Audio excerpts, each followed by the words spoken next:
All right. Good afternoon. It is Wednesday, April 26th. Once again, good afternoon. It's Wednesday, April 26th. I'm Dion Williams. This is my forum, Speak. And today I'm going to speak on Phil Jackson. Okay? So this morning I've been watching some material on the internet, some videos. And in one of those videos, Robert Horry speaks on a time that Phil Jackson in the huddle used the term about listening to your master or something to that reference. You guys can look this up on YouTube. I don't know. I might copy the content in here. I may not, because I really don't want to actually break down and evaluate videos. I really just want to actually speak on certain subjects, get feedback from you guys, and really talk through some stuff. Obviously, the material is there for everyone to see and easy to access. I mean, I get to this material without even looking for it. I mean, it just shows up. If you're looking at YouTube or anything else, you just click on it. It's like news to me. So and I'm a huge sports fan, so anything related to sports, certain topics. But once again, this falls into my show format, really, of talking about people, culture, lifestyle, and sports is one of those subjects that actually infiltrates a lot of different aspects of our lives. Okay, so let me get back. Phil Jackson, Robert Horry's comment. Right now, I guess for the last year and a half or so, people have been giving Scottie Pippen heat over calling Phil Jackson a racist.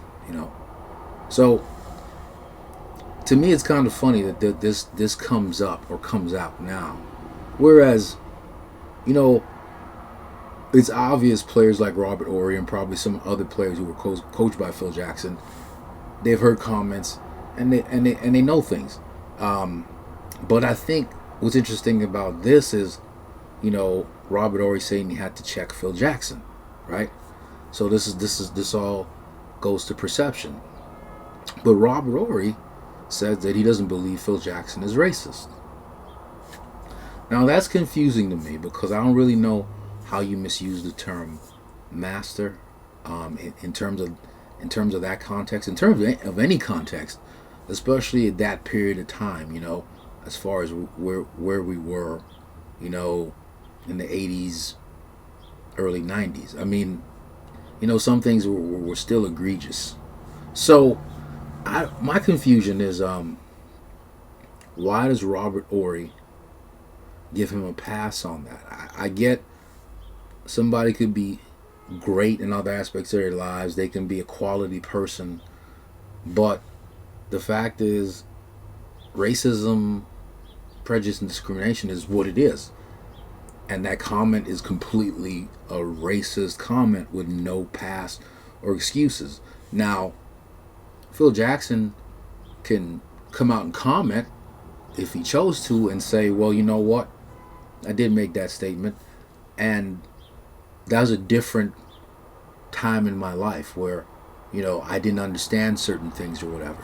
You don't really see people coming out and actually accepting any accountability or responsibility for things. I haven't been perfect in my life. I've made a lot of mistakes, which once you start doing things like this, all that stuff starts bubbling out anyway.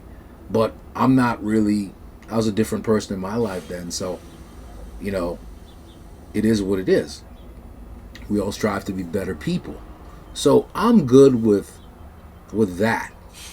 Even in regards to, if we're talking about Phil Jackson, but even we go back to Jerry Jones and when he was at that segregation rally. Rather than ducking it or not saying anything at all, coming out and saying, you know what, it was a different time in history, a different point in my life, and I really didn't understand certain things. To me, when you don't make any comment at all, it's like not acknowledging something that they should value. They should value the significance of that, of those periods of time and what was going on at that time. And they should value in a way now, knowing that they've built wealth off of African Americans and athletes of color. They've built wealth off of that. So it should be okay now to say, well, okay, I was at a different point in my life then, and I've grown. You don't have to accept and say, well, okay, I was a racist, or I was. But the thing about it is, if your parents were, if you were following your friends, or if you were with your friends, or if you were just there out of curiosity, whatever the reason is, you were on. It is basically a black-white issue, so you're on that side. So to not say anything after making wealth off of these athletes, to me, is not appreciating, the blessing that you were given in terms of where you got to. It's not about, people pointing fingers at you, because they're going to do that anyway. The media's going to have a spin. Everybody's going to have their individual spin. But you as a businessman, as a person who's seen a lot transition, over the period of the last 30 or 40 years, it's something that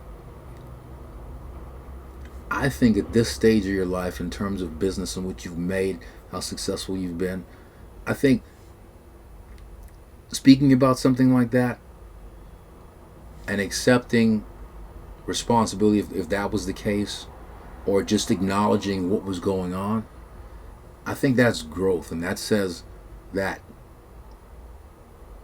even though that was going on and you grew up in it, that you're not accepting of it. When you don't say anything about it, to me it means that there's some question as far as if you believe that what you did then was wrong, or if it's something you haven't reflected on. That's more of a concern to me, not saying anything. But that's my thought on it. Well, those are my thoughts on it, guys. Like I said, this is my channel. Really want to have some discourse on some different perspective of looking at things. Really would love to get some feedback from you guys on your thoughts, and if possible, I'd appreciate you guys subscribing to my channel. That'll help me out a lot in terms of growing my channel. All right, have a great day.